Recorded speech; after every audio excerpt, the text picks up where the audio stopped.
आदिवासियों की जमीन पर भूमाफियाओं ने जमाया अवैध कब्जा। पालघर जिला में कई पुश्तों से मधुकर वाजिया सांबरे का परिवार रहता है। इनकी 8.11 हेक्टेयर जमीन भूमाफियाओं ने कई सालों से अवैध कब्जा किया हुआ है, जिसकी शिकायत सांबरे परिवार कई सालों से कर रहे हैं। पालघर के जिला अधिकारी इनकी शिकायतों पर ध्यान नहीं दे रहे हैं, जिसके कारण भूमाफिया असलम चांद खान, सुरेश मोविंद दास पंचमतिया और राहुल सुरेश पंचमतिया के हौसले बुलंद हैं। आदिवासी परिवार की 8.11 हेक्टेयर की जमीन के 7/12 पर आज भी नाम लिखा हुआ है। फिर भी जिला कलेक्टर आदिवासियों की जमीन को भूमाफियाओं के कब्जे से दिलवाने में नाकाम क्यों हो रहे हैं, ये बात चिंतित करने वाली है। सांवरे परिवार चिल्हार सांबरी पाड़ा तालुका और जिला पालघर के मूल निवासी हैं और कई पुश्तों से इनका परिवार यहीं रहता है। भूमाफिया असलम चांद खान, सुरेश मोविंद दास पंचमतिया और राहुल सुरेश पंचमतिया गुंडागिरी करते हुए कई आदिवासियों की जमीन पर अवैध कब्जा कर चुके हैं। इन भूमाफियाओं के खिलाफ कोई भी कार्रवाई नहीं की जाती है। सांबरे परिवार जिला कलेक्टर से लिखित शिकायत करते हुए जमीन वापस दिलवाने की गुहार लगा रहे हैं। गरीब आदिवासियों की पुकार कोई भी अधिकारी नहीं सुनता है। ऐसा लगता है कि जंगल राज चल रहा है। गरीब आदिवासी सांबरे परिवार जिला कलेक्टर से विनती करता है, हमारी जमीन भूमाफियाओं से दिलवाई जाए। जिला कलेक्टर को कार्यवाही करते हुए इन आदिवासियों की जमीन भूमाफियाओं के कब्जे से छुड़ा कर देनी चाहिए, क्योंकि जमीन के पुरावे सांबरे परिवार के नाम पर हैं। तो फिर जिला कलेक्टर कार्यवाही में देरी क्यों कर रहे हैं? मी इथे उभा आहे. हे चिल्हार गाव आहे. चिल्हार गावामध्ये 38 गट नंबर जागा आहे. जे माझे आजोबा बाबूजाने सांबरे यांची जमीन असून या जमिनीमध्ये पूर्वीपासून तर आजपर्यंत आम्ही पिढ्या जमीन कसेच असलेली जमीन, या जमिनीवर बेकायदेशीर भरणी करणारे जमीन दलाल भूमाफिया असलम चांद खान, सुरेश गोविंदास पंचमतिया, राहुल सुरेश पंचमत या लोकांनी चिल्हार गावामध्ये आमची जागा 8 हेक्टर 11 जमीन बळकावलेल्या आहे. तसेच त्या बिल्डिंगी समोर आहेत. त्या बिल्डिंगीमध्ये पण आमची जागा 40 गट नंबरची जागा हडकवलेली आहे. त्याशिवाय मसनभूमी आमची हडकवलेली आहे. गावठण जमीन हडप केलेली आहे आणि वरून आमच्यावर खोटे दावे कोर्टात केले जातात. ज्या बांधलेला हा पीस, या पीस आमचे बापदादाची जमीनमध्ये असून आमच्याकडे गट बुक नकाशा आहे, गाव नकाशा आहे. त्या नकाशामध्ये दिसून येते ओन लावलेला नकाशा दिसतो. या जमिनीबाबत आम्ही गेली 2012 पासून या बिल्डिंगच्या दरम्यान आम्ही माहिती देतो. त्या माहितीप्रमाणे कलेक्टर परंतु तहसीलदार या कुठल्याही प्रकार या लोकांना जागा आलेली नाही आणि या आदिवासीची जमीन दाखल घेतली नाही. आज आमच्या जमिनीवर बेकायदेशीरपणे हडप केलेल्या जमिनी जगण्याचे साधन जे होते ते आमचं दिलेले आहे. इथे कृषी खात्याचा बंधारा आहे, तो सुद्धा भरणी करून गाळलेला आहे. त्या ठिकाणी कृषी खात्याच्या बंधाऱ्याबाबत आम्ही वेळोवेळी तक्रार केलेली आहे. महसूल खात्याला, वन खात्याला आणि पोलीस खात्याला पण तक्रार केलेली आहे. तसेच भूमी अभिलेख खात्याला पण तक्रार केली, परंतु आज बऱ्याच नांदगावतर्फे म्हणून तलाठी सजा इथे आलेला नाही, तसाच मंडल अधिकारी आलेला नाही, तहसीलदार आलेला नाही, कलेक्टरसुद्धा इथे आलेला आहे. कुठल्याही प्रकारची याची चौकशी झालेली नाही. आज आम्हाला 2 मरण्याचा प्रश्न येऊन पडलेला आहे. आज अशी परिस्थिती आहे का या जाग्यामध्ये आजच्या काळामध्ये आमचे कुटुंब 70 ते 80 लोकांचं आहे आणि ते जगण्याचे साधन ही आमची जमीन होती.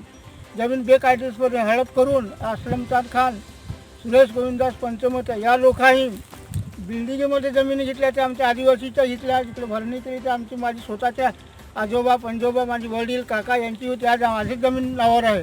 38 गट नंबर, 40 गट नंबर आणि 39 गट नंबर. याला पूर्वीचा सर्वे नंबर 17 असताना 1972ला माझे आजोबा बाबूजाने सांबरे यांनी जमीन पूर्ण विक्री करून 2310 रुपये 55 पैसे भरलेले आहेत. तारीख 20 जानेवारी 1972 साली. पूर्ण फायनल पेमेंट फेरफार नंबर 186 पडलेला आहे.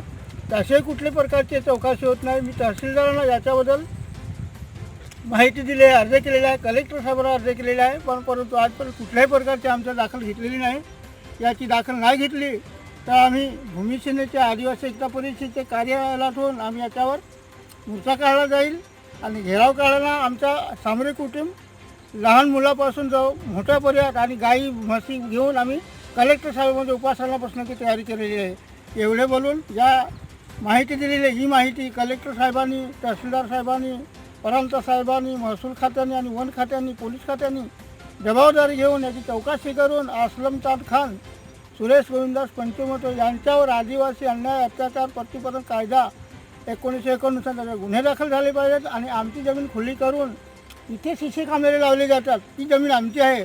या जमिनीमध्ये नदीमध्ये बाई आंघोळलेले करायला लागलं, त्या बाईच्या ढीन लागे फोटो काढले जातात. अशी परिस्थिती असताना आमच्यावर कुठल्याही प्रकारच्या शासनाची माणसं चौकशी केली जात नाही आणि आम्हाला न्याय मिळत नाही. याच्याकरता आज मी या व्हिडिओद्वारे मी एक तुम्हाला संदेशा देतो. याच्यानंतर जी आमची कारवाई पुढची चालणार आहे त्या भूमिसेनेचे आदिवासी परिस्थितीला आणि अनेक आमच्या आदिवासी संघटना आहेत, तसेच आमचा आमदार खासदार यांनासुद्धा आम्ही त्यांच्याकडे करू आणि याचा आम्ही निर्णय जिथपर्यंत लागत नाही तिथपर्यंत आम्ही गप्प बसणार एवढे बोलून आम्ही इथेच थांबतो. मनसे नेता की गुंडागर्दी आई सामने, ऑटो रिक्शा चालक को गधे की तस्वीर जबरन पकड़वा कर बताया मैं गधा हूं। मुंबई कांदिवली लोखंडवाला स्थित रिक्शा स्टैंड पर रिक्शा चालकों के साथ मनसे नेताओं की गुंडागर्दी सामने आई है। ऑटो रिक्शा चालकों का आरोप है कांदिवली महाड़ा में रहने वाला मनसे नेता राकेश धनावड़े काफ़ी दिनों से ऑटो चालकों को परेशान करता है, गाली गलौज देता है। हद तो तब हो गई जब कल मनसे नेता राकेश धनावड़े ने कुछ ऑटो रिक्शा वालों को जबरन मैं गधा हूँ वाली तस्वीर पकड़वा कर फोटो निकाला और वायरल कर दिया। ये तस्वीर वायरल होने के बाद अब क्रांति नगर रिक्शा स्टैंड पर खड़े ऑटो वालों को लोग तू गधा है करके संबोधन करने लगे हैं। इससे निराश ऑटो चालकों का एक झुंड नज़दीकी समता नगर पुलिस स्टेशन में लिखित शिकायत दी है। रिक्शा वालों का आरोप है कि पुलिस को इस मामले में तुरंत मामला दर्ज कर आरोपियों राकेश धनावड़े को गिरफ्तार करना चाहिए, लेकिन पुलिस ने अब तक कोई कार्रवाई नहीं की है। पुलिस अगर मनसे नेता पर कार्रवाई नहीं करती है तो ऑटो रिक्शा चालक समता नगर पुलिस स्टेशन का घेराव करेंगे।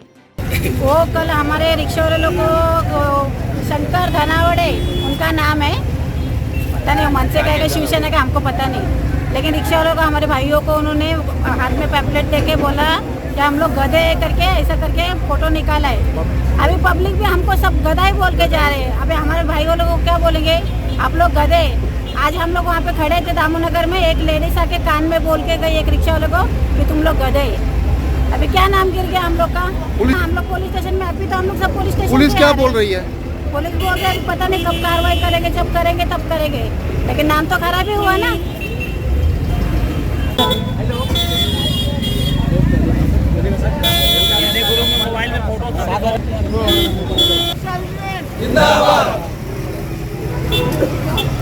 आगे बढ़ो, हम तुम्हारे साथ हैं। जिंदाबाद, जिंदाबाद। क्या हुआ था बताइए। फिर बताओ आपको भट्टे दो। ये क्रांति नगर के जो लोग ने लाइन लगाए मनसे वालों ने, ये रिक्शा वालों को बहुत तकलीफ दे रहा है। 4-5 दिन से हो गया, इसको मारहान कर रहे हैं, गाली गलौज कर रहे हैं। आज गधे बीधे का फोटो निकाल के कल वायरल कर दिए। इसके खिलाफ हम लोग ने कंप्लेंट किया। ये लोग आज बहुत ज़्यादा अत्याचार बढ़ रहे हैं, मारामारी के ऊपर बोल रहे, मार रहे, रिक्शा वालों को गाली गलौज कर रहे हैं, गधे बीधे का फोटो निकाल के सब वायरल कर दिए। इसके लिए हम लोग कंटल से आज 300-400 रिक्शा वाला मिल के आज कंप्लेंट करके, इसका नाम राकेश धनावड़े। कब उसने फोटो निकाला और किसके साथ? जब ये इधर आता हूँ, इनके साथ में फोटो। हाँ बोलो। कल सुबह 8:30 बजे मैं आया घर से, जैसे मैं भाड़ा बैठाया उसने मेरे को ज़बरदस्ती पकड़ा। पकड़ने के बाद मेरा हाथ थोड़े घसीट के गया, ज़बरदस्ती मेरे को फोटो हाथ में पकड़ा के और ज़बरदस्ती फोटो निकाला। उसने मेरे को 2 चम्मच मारा। फोटो में मैं गाड़ा रिक्शे वाला हूँ, रिक्शे वाला मैं हिंदी में आगे है रिक्शा वाला रिक्शा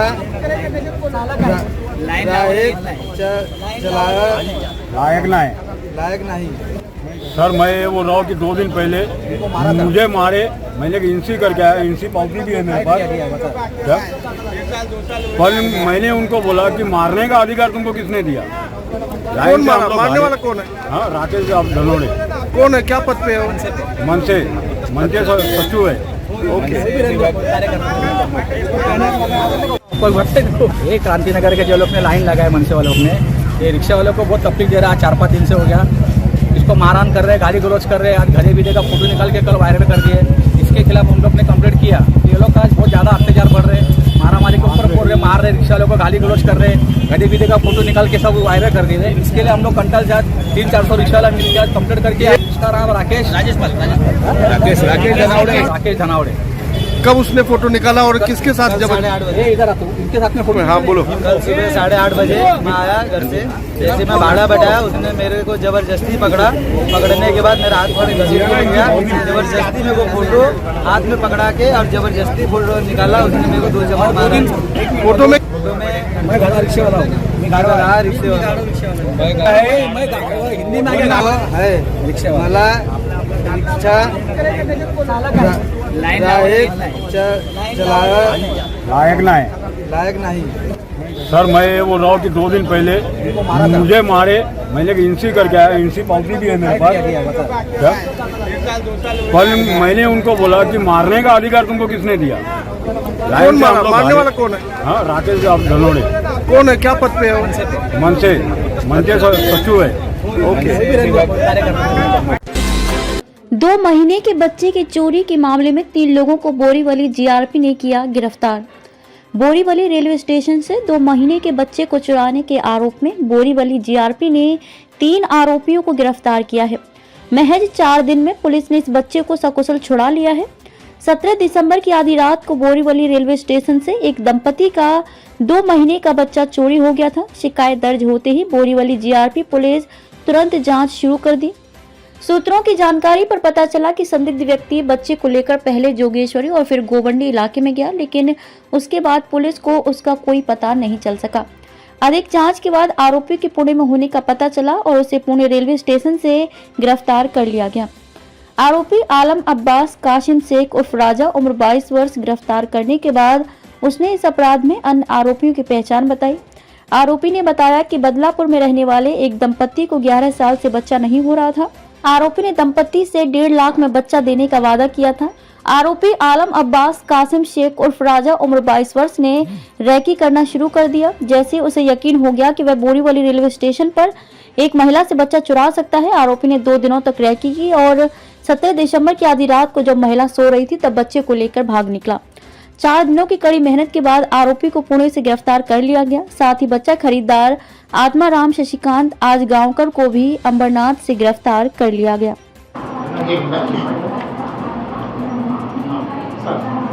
बच्चा चोरी का मामला आया है, कितने दिन में पुलिस ने सॉल्व किया केस, क्या है पूरी कहानी? 17 तारीख को बोरीवली ईस्ट में पुलिस स्टेशन जीआरपी अपने बोरीवली रेलवे स्टेशन के बाहर एक कपल रहता था। उनका 2 महीने का बच्चा लेके वो वहाँ पे रात में सोया करते थे। तो उनका 2 महीने का बच्चा चोरी हुआ, ऐसी कंप्लेंट बोरीवली जीआरपी के पास आ गई। तो इसमें बोरीवली जीआरपी, बाद में एलसीबी का भाईंदर यूनिट और स्पेशल टास्क फोर्स, ये तीनों ने अपनी अपनी टीमें गठित करके अपना अपना तपास शुरू कर दिया। काफ़ी अच्छा हेल्दी कंपटीशन करके इन तीनों ने बहुत ही मेहनत से 4 दिनों में आज 22 तारीख को ये बच्चा रिकवर किया है और इसमें जो 3 आरोपी हैं उनको अरेस्ट भी किया है। इसमें प्रमुख आरोपी कासिम शेख उर्फ राजा ये है। ये 25-30 साल का युवक बोरीवली स्टेशन से उसने बच्चे को उठाया। हालांकि बहुत कम क्लू था, लेकिन उसके आधार पर हमारी टीम जोगेश्वरी ईस्ट पहुंच गई। वहां से कुछ पूछताछ की, फिर वहां से कुछ क्लू लेके गोवंडी पहुंच गई, फिर वहां से कुछ तांत्रिक विश्लेषण के आधार पे आरोपी पूना में है ये पता चला और पुणे जीआरपी की मदद से उसको धर दबोचा गया। आज सुबह 2 महीने का ये बच्चा सुस्थिति में रिकवर किया गया और इसमें 3 आरोपी, जो बच्चा चुराने वाला कासिम शेख उर्फ राजा और जो इसमें मध्यस्थी है सैयद, ये गोवंडी का रहने वाला है, और जिस फैमिली को ये बच्चा इन्होंने बेचा था आजगावकर, ये बदलापुर में रहने वाली फैमिली, इसमें का आजगावकर, ऐसे 3 आरोपियों को पुलिस ने अरेस्ट किया। मैं बहुत ही गर्व के साथ कहना चाहूँगा कि हमारी GRP, special task force, LCB, उन्होंने बहुत ही मेहनत से 4 दिनों के अंदर अंदर बच्चा सुस्थिति में पा लिया और जो समाज का आखिरी तबका है, मतलब होमलेस, जिनको अपना घर भी नहीं है, उनका बच्चा जब चोरी हो गया तो भी एकदम प्रायोरिटी देके इसमें बहुत ही मेहनत से इसमें बच्चा रिकवर कर दिया और आरोपियों को अरेस्ट किया। जी, आज गाँवकर फैमिली की कहानी क्या है? क्या उनको पता था कि ये बच्चा चोरी करके उन्हें बेचने वाले हैं, या पहले भी उन्होंने किसी इस तरह की डील की थी? ये आजगांवकर बदलापुर में रहने वाले हैं। इनकी 11 साल से शादी हो गई है, लेकिन बच्चा नहीं है। इसके लिए ये बच्चे के पाने की बहुत कोशिश कर रहे थे।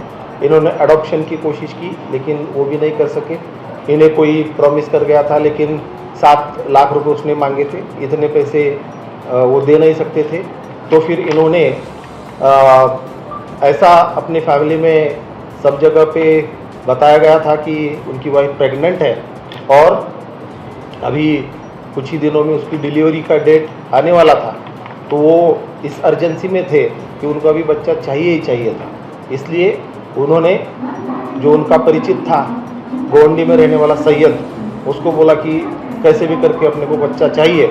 तो फिर उसने वहाँ पे काम करने वाला कासम शेख उर्फ राजा, इस लड़के ने ये बच्चा चुरा के उनको दे दिया। इसके बदले उसको 1.5 लाख रुपया मिलने वाला था। आजगांवकर को पता था कि बच्चा चोरी के लागना है? आजगांवकर अभी डिनाई कर रहे हैं, लेकिन उनको तो पता होना ही चाहिए, क्योंकि इतना कम समय में बच्चा थोड़ा ही मिलता है, तो उसको तो पता ही है। हालांकि वो डिनाई कर रहे हैं। राजा को पुलिस से गिरफ्तार किया गया। अगर मुंबई बोल रही थी आदमी जिस तरह हमला रखी 17 तारीख को, उस समय की अगर बात करें जहाँ से बच्चा उठाया था और पुणे जाने तक पूरा डिस्टेंस, क्या क्या चीज़ें पुलिस को वॉच करनी पड़ी? जैसे हमने CCTV वगैरह भी वॉच किया होगा। 17 तारीख की सुबह की ये घटना है। तो जब हम घटनास्थल पहुँचे तो वहाँ पे तो सब सो रहे थे, कोई क्लू मिल नहीं रहा था। लेकिन सब वहाँ के जो आजू बाजू सोने वाले रिक्शा वाले, इन लोगों से बात करने के बाद एक हल्का सा क्लू हमें मिला, जो हमें जोगेश्वरी ईस्ट तक लेके गया। जोगेश्वरी ईस्ट में पूछताछ करने के बाद एक चीज़ हमें गोंडी तक लेके गई, और गोंडी में फिर हमने कुछ तांत्रिक विश्लेषण, जो आप जानते हैं हम किस तरफ हम पॉइंट आउट करना चाहते हैं, उस तांत्रिक विश्लेषण के ऊपर फिर हमें आरोपी का लोकेशन पूना मिला। तो पूना मिलने के बाद वहाँ तक पहुँचने तक आरोपी फरार न हो जाए, इसलिए हमारे API साठे, जिन्होंने ये पूरा इन्वेस्टिगेशन लीड किया है, बहुत ही मेहनत से इन्होंने इनके एक बैचमेट जो पुणे GRP में थे, उनको बता के तुरंत उसको रेड हैंड, कोई भी उसको चांस न देते हुए उसको वहाँ पे धर दबोचा और ये गुत्थी सुलझ गई। जैसे ही वो हाथ में आ गया तो ये बाकी 2 कड़ियाँ हैं, जिसमें सैयद और आजगांवकर आता है, वो हमें मिला और फिर हमने बच्चे को सुस्थिति में रिकवर कर दिया। पुणे में कहीं मॉर्ग वगैरह में रुका था कि कहीं ऐसे बस स्टॉप वगैरह क्या? ये पुणे स्टेशन परिसर में ही हमको मिला। यहाँ से वो गया था पुलिस स्टेशन। उसका ये था कि उसको कहीं तो आरोपी को अंदेशा हो गया था कि पुलिस उसके पीछे है। तो चूंकि इसने बोरीवली स्टेशन से बच्चा उठाया था, इसको लग रहा था कि मुंबई GRP उसको पकड़ लेगी, इसलिए वो पूना में जाके वहाँ से ट्रेन बोर्ड करना चाहता था इलाहाबाद जाने के लिए, लेकिन उसका मंसूबा कामयाब नहीं हुआ। 1.5 लाख रुपया इनका डील हो गया था। ऑफकोर्स ये कैश में ही होने वाला। पैसा रिकवर हुआ है क्या? गिव एंड टेक हो गया था पैसे का? नहीं, अभी पैसे का गिव एंड टेक नहीं हो गया था, क्योंकि जैसे ही बच्चा हैंडओवर किया तो ये हड़बड़ी में हुआ और फिर वो निकल गया था जब तक पुलिस ने उसको पकड़ लिया। कोई और इंटरेस्टिंग चीज़ जो पूछना मुझे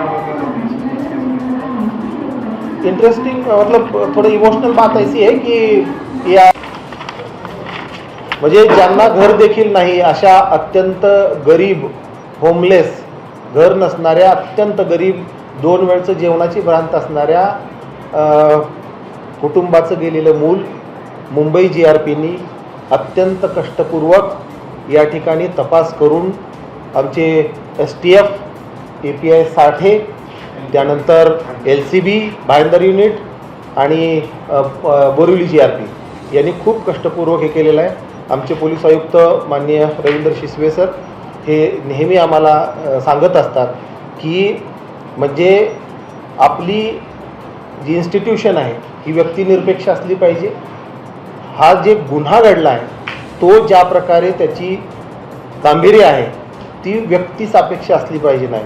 त्यामुळं फार महत्त्वाची केस घडली तरच ती खूप प्रयत्नपूर्वक तपास करावा असं न करता अगदी गरीबातल्या गरीब समाजातल्या शेवटच्या घटकामधला झालेला हा गंभीर गुन्हा खूप प्रायोरिटी देऊन आमचं पूर्ण कमिशनरेट याच्या पाठीमागं लागून आम्ही उघडकीस आणलेला आहे आणि त्या 2 महिन्याच्या गोंडस बाळाला त्याच्या आईवडिलांच्या ताब्यात आम्ही दिले.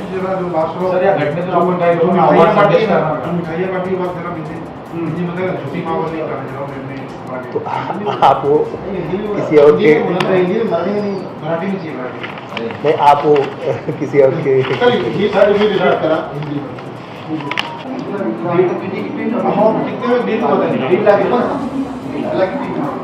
हे मूल 1.5 लाख रुपयामध्ये त्यांनी आजगावकरांना विकलेलं.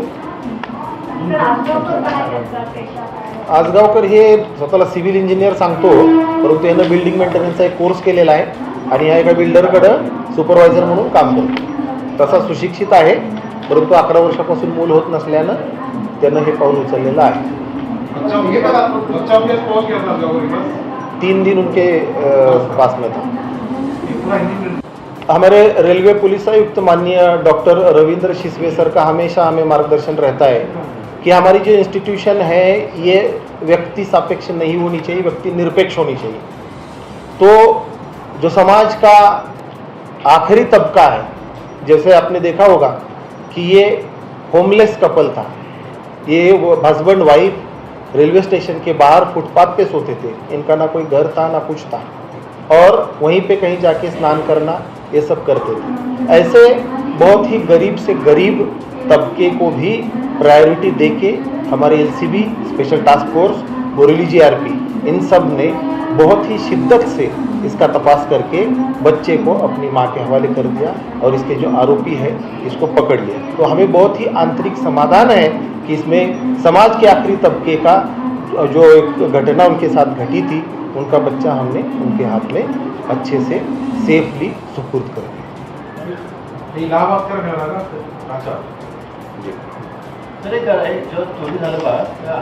ही पहाटे साधारणपणे 4:30ची घटना आहे. 2 वाजता तिनं बाळाला पाजलं आणि त्यानंतर परत एकदा 4 वाजता आणखी एकदा तिनं बाळाकडे बघितलं, त्यावेळेला बाळ होतं. मग 4 वाजता बाळाला पाजल्यानंतर ती एक उशी बदलून तिनं बाजूला गेली आणि परत अर्ध्या तासानंतर त्यावेळेला तिनं बघितलं तर त्यावेळेला बाळ नव्हतं. म्हणजे 4 ते 4:30च्या दरम्यान हे बाळ उचलण्यात आलं. नवरा बाजूलाच झोपलेला होता. हा, नवरा बाजूला झोपलेला होता परंतु तो थोडा काळ पार्सल ऑफिसमध्ये काम करतो तर तिकडे कामासाठी निघून गेला होता. तो तेव्हा नव्हता.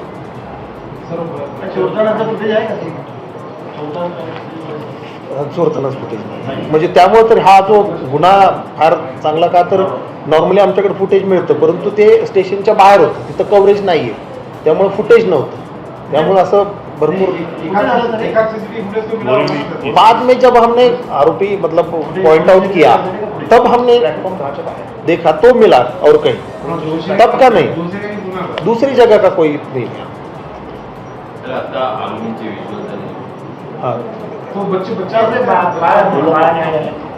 हाँ हाँ.